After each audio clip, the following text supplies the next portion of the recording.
पूरे देश के लिए यह सबसे बड़ी खबर, इससे बड़ी खबर कोई हो नहीं सकती। वो ये कि एक देश और एक चुनाव, क्या यह तैयारी हो गई है?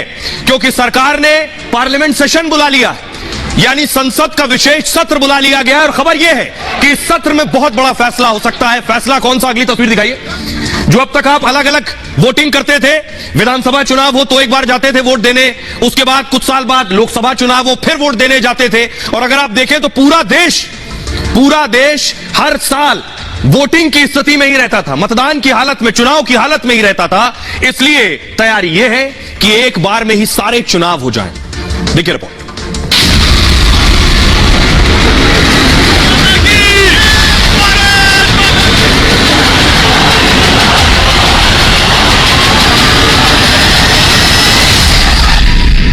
वन नेशन वन इलेक्शन सिर्फ एक चर्चा का विषय नहीं है, बल्कि ये भारत की जरूरत है। हर कुछ महीने में भारत में कहीं ना कहीं बड़े चुनाव हो रहे होते हैं। इससे विकास के कार्यों पर जो प्रभाव पड़ता है उसे आप सब भली भांति जानते हैं। क्या देश में अब सिर्फ एक चुनाव होगा? लोकसभा के साथ ही विधानसभा चुनाव होंगे। मोदी बार बार कह रहे हैं एक देश एक चुनाव की जरूरत है। सालों से देश में इस मुद्दे पर चर्चा चल रही है, लेकिन अब मोदी सरकार ने आखिरी ऐलान कर दिया है। पीएम मोदी बार बार कह चुके हैं कि पूरा देश हर साल चुनावी मोड में रहता है, कहीं विधानसभा के चुनाव तो कहीं लोकसभा के चुनाव। अब पूरे देश में एक चुनाव हो, इसके लिए संसद के विशेष सत्र में बिल लाने की तैयारी हो रही है। बिल पास हुआ तो एक देश एक चुनाव का रास्ता साफ हो जाएगा।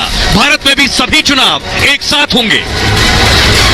अब आपको बताता हूं कि आखिर ये कैसे होगा, कैसे मुमकिन होगा। क्योंकि अभी 5 राज्यों में चुनाव है, राजस्थान में है, मध्य प्रदेश में चुनाव है, छत्तीसगढ़ में चुनाव है, और क्या साथ में लोकसभा चुनाव भी हो जाएगा? ये बात मैं क्यों कह रहा हूं? ये इसलिए कह रहा हूं कि विरोधी बहुत दिन से कह रहे हैं कि दिसंबर में ही लोकसभा का चुनाव भी हो जाएगा। तो क्या आपके राज्य में भी चुनाव हो जाएगा? मोदी सरकार ने संसद का स्पेशल सेशन, जिसे आप विशेष सत्र कहते हैं, वो बुला लिया। 18 सितंबर से 22 सितंबर तक ये विशेष सत्र चलने वाला है। इस सत्र में कुल 5 बैठकें होंगी और सरकार एक चुनाव एक देश बिल पेश कर सकती है। बिल अगर दोनों सदनों से पास हो गया तो यह कानून की शक्ल लेगा, जिसे आप एक देश एक चुनाव भी कहते हैं, जिसके बाद पूरे देश में एक साथ विधानसभा और लोकसभा चुनाव होंगे। एक देश एक चुनाव को लेकर विधि आयोग भी सक्रिय है। विधि आयोग कानून का ड्राफ्ट तैयार करना जिसकी जिम्मेदारी होती है, वो विधि आयोग। 22वें विधि आयोग ने सार्वजनिक नोटिस जारी किया था। राजनीतिक दलों, चुनाव से जुड़े संगठनों से राय मांगी गई थी। विधि आयोग ने 6 सवालों पर लोगों से जवाब मांगा था। कई राजनीतिक दलों ने एक देश एक चुनाव का विरोध भी किया है। बड़ी बात यह है कि विरोध भी कर रहे हैं राजनीतिक दल। सोचिए क्यों? आम आदमी पार्टी ने इसे असंवैधानिक करार दिया है, लेकिन सरकार की मंशा है इसे लागू करने की। अब आपको सुनवाता हूं, सुनिए जरा। प्रधानमंत्री मोदी खुद 2019 में इस बात को दोहरा चुके हैं या कह चुके हैं पहले कि इस देश की सख्त जरूरत है, क्योंकि देश में बहुत से राज्य, हर 6 महीने में किसी राज्य में विधानसभा चुनाव हो रहा है। तो क्यों नहीं एक बार में एक साथ लोकसभा और विधानसभा चुनाव हो जाए? न जाने देश का कितना हजारों करोड़ बचेगा। सुनिए पीएम मोदी। हम 52 से लेकर के आज तक लगातार चुनाव में रिफॉर्म होते ही रहे और होते रहने चाहिए, और मैं मानता हूं इसकी चर्चा भी लगातार होती रहनी चाहिए। उसके अंदर खुले मन से चर्चा होनी चाहिए, बंधे मन से होने की कोई जरूरत नहीं है। लेकिन आउटराइट ये कह देना कि एक देश एक चुनाव के हम पक्ष में नहीं है, अरे चर्चा तो करो भाई, आपके विचार होंगे। हम चीजों को स्थगित करो। मैं मानता हूं जी, जितने बड़े बड़े नेता हैं, व्यक्तिगत जब भी मिला हूं, सबने कहा यार ये बीमारी से तो मुक्त होना चाहिए। एक बार 5 साल में एक बार चुनाव आए, महीना 2 महीना चुनाव का उत्सव चले, फिर सब काम में लगे। ये बात सबने बताई है। सार्वजनिक रूप से स्टैंड लेने में दिक्कत होती होगी। क्या ये समय की मांग नहीं है कि हमारे देश में कम से कम मतदाता सूची तो एक हो? ये कैसा भ्रम फैलाया गया है कि अगर 7 चुनाव होंगे तो रीजनल पार्टियां खत्म हो जाएगी। जहां जहां लोकसभा और विधानसभा के चुनाव साथ हुए हैं, उस सब जगह पर प्रादेशिक पक्ष जीते हैं। देख लीजिए इतिहास पूरा। खुले मन से बात होनी चाहिए, हर प्रयास का स्वागत होना चाहिए, प्रयास के अंदर हम अपनी भूमिका बतानी चाहिए। लेकिन हम पहले से ही दरवाजे बंद करें तो कभी बदलाव नहीं आता है, और भारत के मतदाता का नीर क्षीर विवेक जो है उस पर हम कभी भी शक न करें। प्रधानमंत्री नरेंद्र मोदी ने देखिए 2019 में कहा कि बहुत से लोग विरोध करेंगे, लेकिन बड़ी बात मैं आपको बताने जा रहा हूं वो ये कि देश का 70,000 करोड़ रुपया बचेगा। कितना? देश का 70,000 करोड़ रुपया बचेगा अगर लोकसभा और सारे विधानसभा चुनाव एक साथ होंगे। क्यों कह रहा हूं? पूरा आंकड़ा लेकर आया हूं आपके पास और आपको शुरुआत करने जा रहा हूं जब इस देश में पहला चुनाव हुआ था 1952 में। 10.5 करोड़ रुपए में पूरे देश में चुनाव हो गया था। कितने में? 10.5 करोड़ रुपए में 1952 में चुनाव हो गया था और लोकसभा और विधानसभा साथ साथ हुआ था। 1957 में जो चुनाव हुआ उसमें 5 करोड़ 90 लाख रुपए लगे थे। 2004 बीच के मैं छोड़ के आपको सीधे 2004 बता रहा हूं। 2004 का जो लोकसभा चुनाव था इसमें 1000 करोड़ से ज्यादा लगे। 1016 करोड़ लगे 2004 में। 2009 में 1114 करोड़ रुपए लगे लोकसभा में। 2014 में लोकसभा चुनाव में 3870 करोड़ रुपए खर्च हुए। देखिए कैसे खर्चा बढ़ता चला जा रहा है। यह सिर्फ चुनाव आयोग का खर्चा बता रहा हूं मैं आपको। अभी पार्टियों का खर्चा जोड़कर बताऊंगा। जब प्रचार का खर्चा बढ़ जाएगा, सवारियों का खर्चा, कैंपेन का खर्चा बढ़ जाएगा, पोस्टर बैनर का खर्चा बढ़ जाएगा। देखिए 2019 में 6,500 करोड़ रुपए खर्च हुए चुनाव कराने में।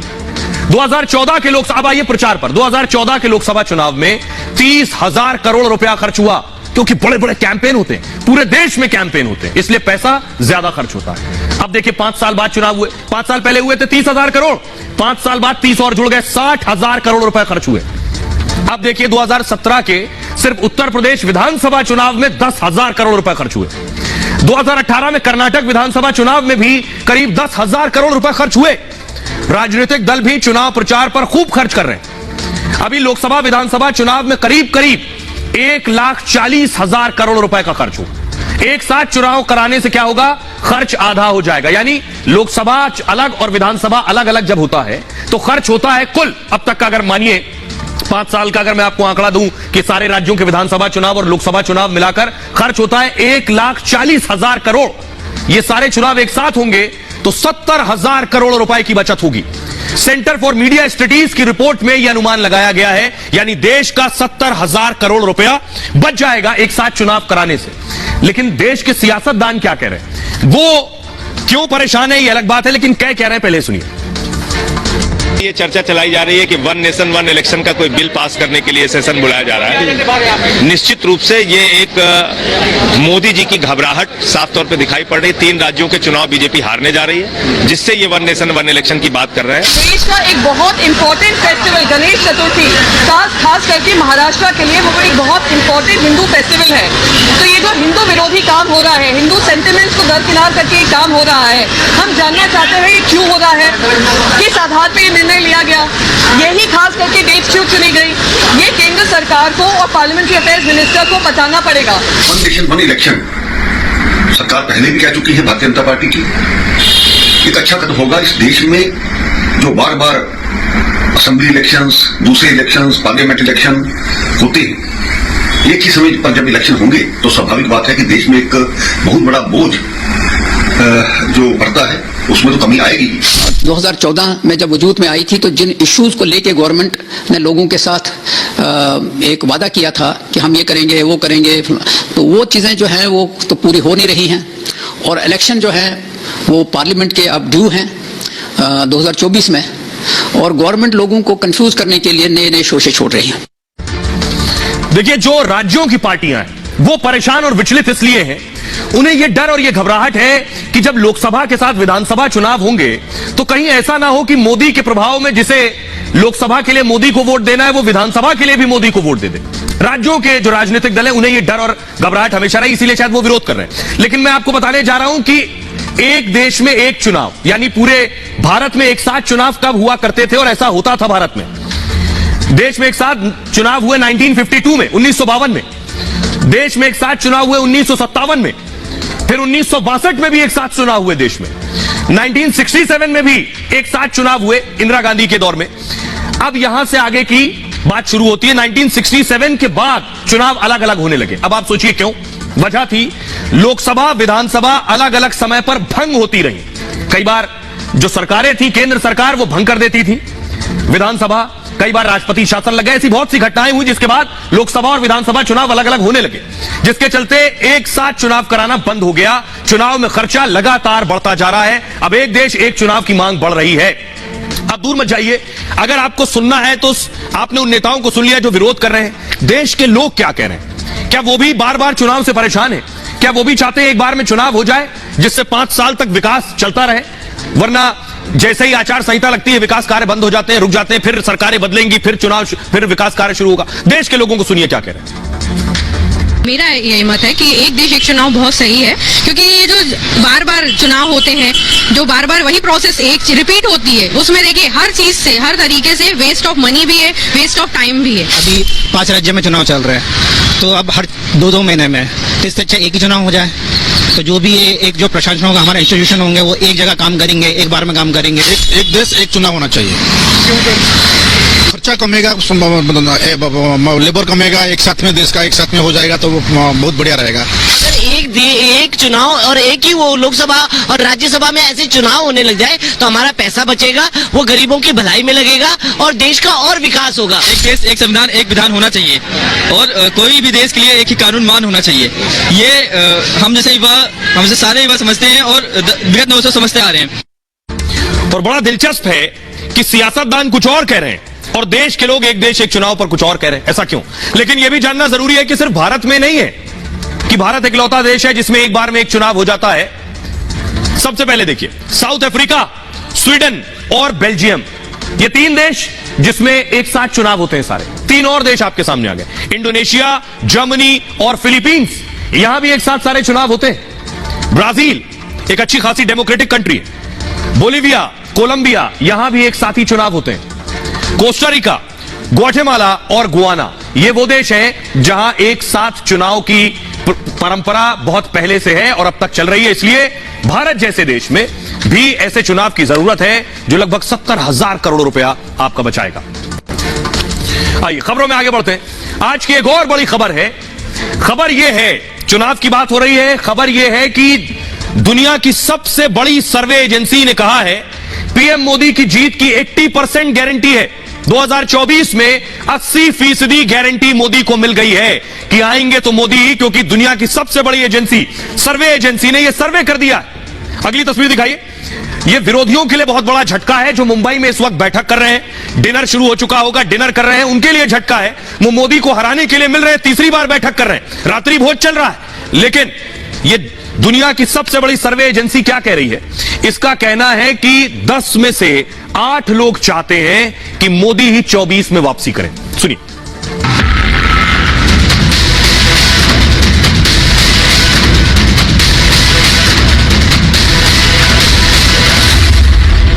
सारी कोशिश कर लो, लेकिन आएगा तो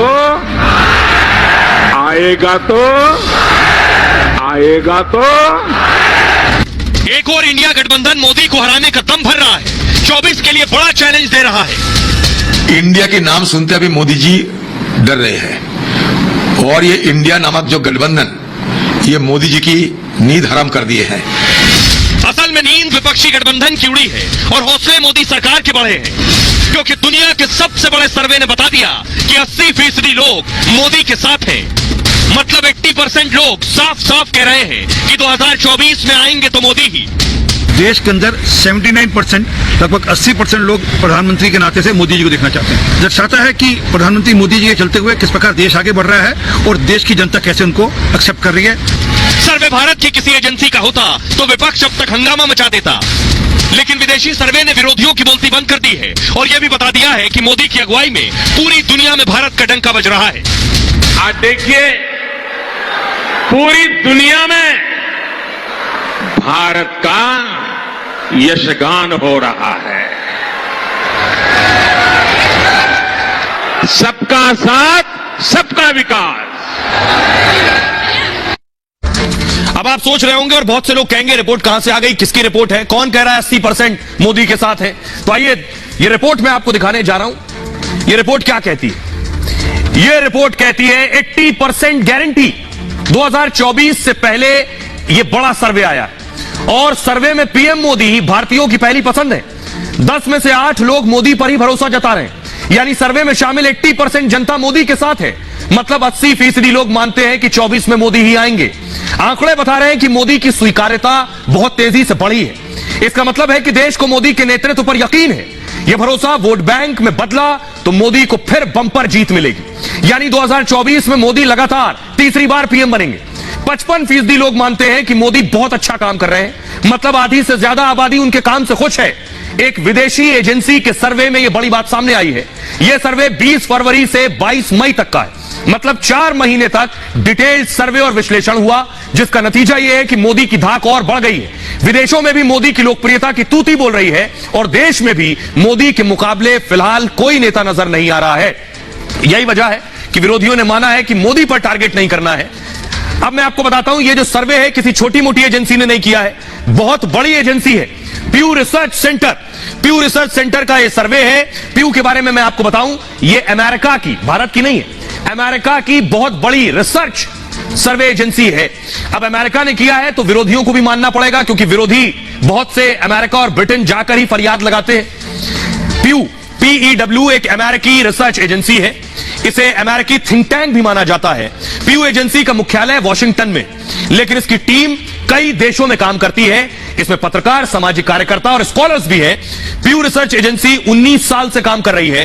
प्यू निष्पक्ष सर्वे को लेकर जानी जाती है और जनता से जुड़े मुद्दों का डिटेल सर्वे करती है। काफी रिसर्च और विश्लेषण के बाद आंकड़े देती है, इसलिए प्यू के आंकड़े बहुत भरोसेमंद माने जाते हैं।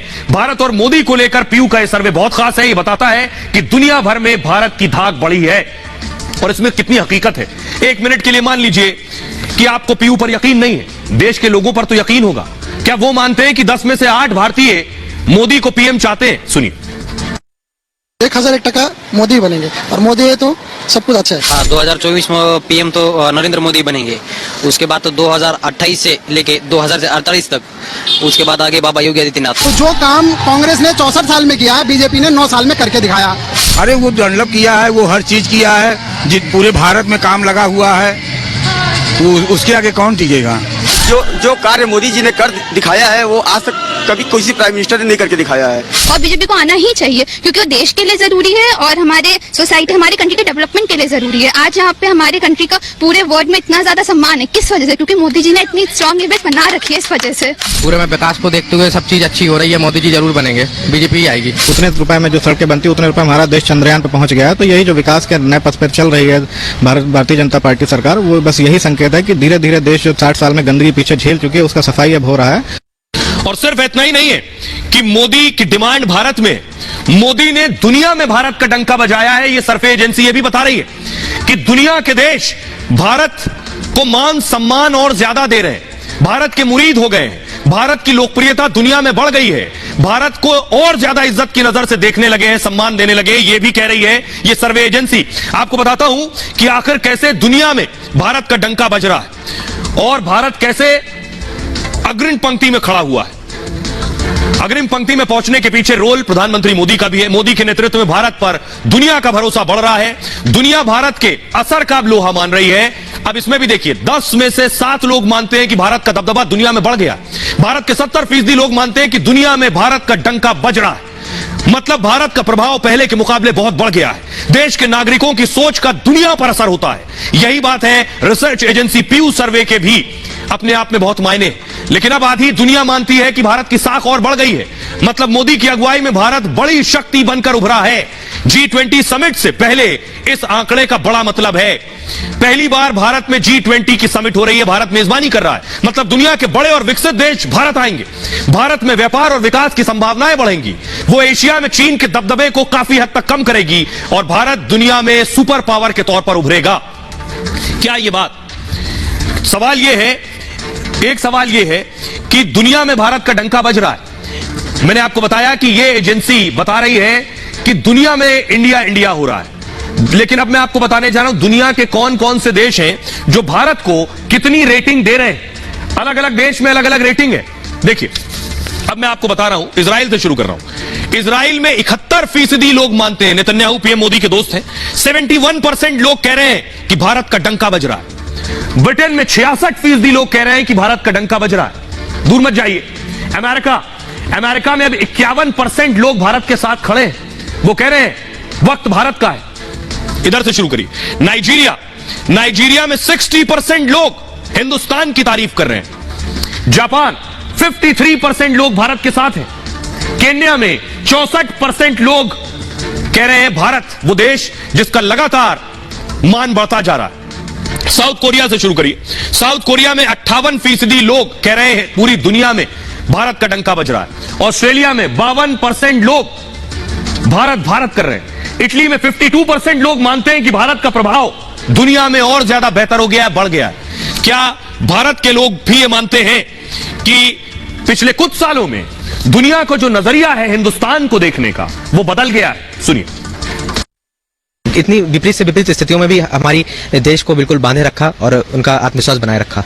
नो डाउट समय के अनुसार हमेशा भारत का डंका बजा है, बजेगा। ये भारत के जवानों, भारत के बुद्धिमानों की देन है और भारत के किसानों की देन है। चंद्रयान 3 को लेकर के अभी रिसेंटली जो हुआ वो काफी मतलब अंतर्राष्ट्रीय लेवल पे उसमें भारत आगे बढ़ा है और I think 4th largest economy भी बन रहा है और हम लोग 5 ट्रिलियन जल्द ही, अगर मैं सही हूँ तो 5 ट्रिलियन जल्द ही हम लोग अचीव करने वाले हैं। ये वैसे डंका बज रहा है, हर जगह डंका बज रहा है। धुआंधार आदमी, गरीब आदमी आज छप्पर नहीं रख पाता था, आज पक्के मकानों में बैठा हुआ है। हर चीज व्यवस्था सब मिल रही, सही अच्छा है काम। मोदी वापसी करेंगे। पाकिस्तान को देख लीजिए, पहले यहाँ और वहाँ के पैसे की कीमत 1 रुपये 1 रुपये दोनों बराबर था, आज 3 रुपये कुछ पैसे हो गया है ना। तो कोई फर्क हुआ है, कुछ करा है भारत ने इसलिए हुआ है ना। और पावर कहते हैं भारत को, सुपर पावर कहते हैं। तो ऐसे थोड़े नॉर्मल तरीके से थोड़ी कहते, कुछ करी से। और ये ऐसे ही नहीं हो रहा है। इससे पहले आपको बताऊं कि भारत नंबर 1 है और भारत के पीएम भी नंबर 1 है। एक बड़ी एजेंसी, सर्वे एजेंसी, ये आप देख रहे हैं, सर्वे एजेंसी कहती है 78% रेटिंग के साथ मोदी नंबर 1 है। स्विट्जरलैंड 62% वहां के राष्ट्राध्यक्ष है। ऑस्ट्रेलिया के राष्ट्राध्यक्ष 53% के साथ देख रहे हैं आप, तीसरे नंबर पर है। चौथे नंबर पर देखिए इटली और 5वें नंबर पर है अमेरिका 40% के साथ जो बाइडेन। ये है राष्ट्राध्यक्षों की रेटिंग जिसमें प्रधानमंत्री नंबर 1 है और बेवजह नंबर 1 नहीं है। अगर आज भारत आगे बढ़ रहा है तो उसके पीछे कुछ वजह होगी। अब हम उस वजह की बात करते हैं, इधर उधर की बात करने के पीछे, क्योंकि बहुत से विरोधी कहेंगे कुछ भी कह लो, तो कुछ भी नहीं कह रहे हैं। ये तस्वीर आप देख रहे हैं, ये दिल्ली का ली मेरिडियन है। फुल स्क्रीन लीजिए।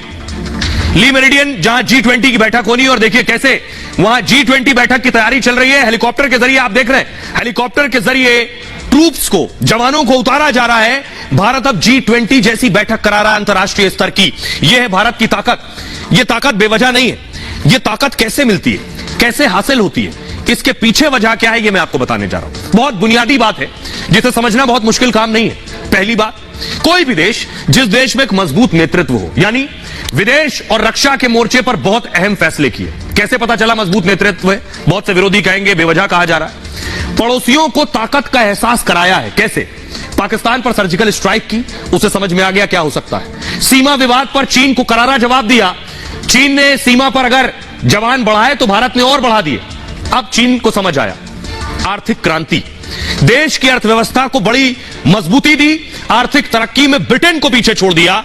दुनिया की 5वीं सबसे बड़ी अर्थव्यवस्था बन गया भारत। दुनिया में भारत सबसे तेजी से विकास कर रहा है। दूर मत जाइए, आज ही आंकड़ा आया है। मौजूदा तिमाही में भारत की विकास दर 7.8%। कड़े फैसले की काबिलियत एक देश के नेतृत्व के लिए जरूरी है। कश्मीर से 370 हटा दिया। पहले कहा जाता था हिम्मत ही नहीं है, कोई हटा ही नहीं सकता। अच्छा हटा के दिखाओ, तो हटा दिया। इससे कश्मीर विकास की मुख्य धारा से जुड़ गया, यह सच है। यह आपने 15 अगस्त को भी देखा है। 3 तलाक जैसा कड़ा कानून लेकर आए, इस पर भी चुनौती दी गई, लेकर आओ भला, ला ही नहीं सकते, आ गया। डिजिटल पेमेंट यानी यूपीआई को बढ़ाया। आप सोचिए, अब से क्या 10 साल पहले आपने सोचा था कि मोबाइल से बैंकिंग शुरू कर देंगे, मोबाइल से पेमेंट शुरू कर देंगे, कैश रखने की जरूरत नहीं पड़ेगी? वो भी बहुत तेजी से हुआ है भारत में। दुनिया भर में रुपए के ऑनलाइन पेमेंट को बढ़ावा दिया गया है। डॉलर पर निर्भरता कम होगी, रुपया और मजबूत होगा। अब देखिए, इतना ही नहीं, विज्ञान के क्षेत्र में भी हम पीछे नहीं है। अंतरिक्ष के क्षेत्र में भारत की ताकत बढ़ी है। भारत ने चांद पर तिरंगा लहराया, साउथ पोल पर पहुंचने वाला पहला देश बना। भारत सूर्ययान भी लॉन्च करने वाला है। इसके बाद अंतरिक्ष मिशन गगनयान की तैयारी है और पिछले 9 साल में भारत ने लगभग 350 से ज्यादा सैटेलाइट लॉन्च किए, उसमें ज्यादातर विदेशी सैटेलाइट है। मुसीबत आई तो हिम्मत दिलाई। आप कहिएगा वैक्सीन बहुत छोटी सी बात है, लेकिन उंगली पर आप गिन सकते हैं दुनिया के कितने देश वैक्सीन बना पाए। कोरोना की लड़ाई में बड़ा नेतृत्व किया पीएम मोदी ने। दुनिया का सबसे बड़ा टीका अभियान शुरू किया। सबसे पहले 100% वैक्सीन का लक्ष्य पूरा किया। विदेश में फंसे भारतीयों को रेस्क्यू किया गया। रूस यूक्रेन के वक्त फंसे भारतीयों को बचाया गया। ये सारे बड़े फैसले हैं। खासतौर पर वैक्सीन का फैसला छोटा मोटा फैसला नहीं है। अमेरिका जैसे देश जो दुनिया के खुद को सुपर पावर कहते हैं, सबसे ताकतवर कहते हैं, वहां न जाने कितनी जानें चली गई। वैक्सीन तो भारत बना पाया। अब जरा आपको दिखाने जा रहा हूं इन तस्वीरों के साथ पीएम मोदी की एक और तस्वीर। रक्षाबंधन के मौके पर पीएम मोदी ने राखी बंधवाई है। फुल स्क्रीन लीजिए जरा तस्वीर। इन बच्चियों से पीएम मोदी ने राखी बंधवाई है, आप देख रहे हैं। और इन बच्चियों ने पीएम मोदी के लिए क्या कहा है राखी बंधवाने के बाद, देख रहे हैं आप। ये राखी बंधवाने की तस्वीर आप देख रहे हैं। बच्चियों से राखी बंधवाई, उसके बाद बच्चियां क्या कह रही हैं जरा वो सुनिए। मुझे मोदी बहुत अच्छे लगे। मैं तो मोदी जी को सिर्फ टीवी में देखती थी, आज मैंने उन्हें रियल लाइफ में देख लिया। मुझे को इतना अच्छा लग रहा है, मजा आ गया आज मोदी जी से मिली। मुझे स्टार्टिंग में ऐसा लगा था कि बहुत ज्यादा फॉर्मल होना पड़ेगा, तो मिलने के बाद पता चला कि वो हर बच्चे से इतने प्यार से बात करते हैं जैसे वो उनकी खुद की बहन है। आज मेरे पास कोई भाई नहीं है आज यहाँ पे राखी बांधने को, तो फाइनली किसी को मैंने राखी बांधी, मुझे बहुत अच्छा लगा। मुझे मोदी जी से मिलकर बहुत ही अच्छा लगा। वो बहुत ही डाउन टू अर्थ पर्सन है और हमारा रक्षाबंधन उन्होंने बहुत ही स्पेशल बना दिया। प्राइम मिनिस्टर बहुत ही डाउन टू अर्थ थे और हमसे बहुत ही प्यार से बात कर रहे थे, हंसी मजाक कर रहे थे। ऐसा लग ही नहीं रहा था कि हम प्राइम मिनिस्टर से मिल रहे हैं। बहुत ही मजा आया। आज हमने उनको राखी बांधी और उनसे हमने बहुत सारी बातचीत करी। वो हमारे साथ हमारे मित्र की तरह ही बात कर रहे थे। हमने उन्हें बताया कि हमारे स्कूल ने G20 को, चंद्रयान 3 को कैसे सेलिब्रेट किया। वडनगर का गौरव बनके जन्मी एक संतान थी, उच्च विचार शिक्षा वाली। इनकी परवरिश बड़ी महान थी। किसे पता था ये नन्हा बालक भारत का परचम लहराएगा। सिर्फ नरेंद्र मोदी जी से पीएम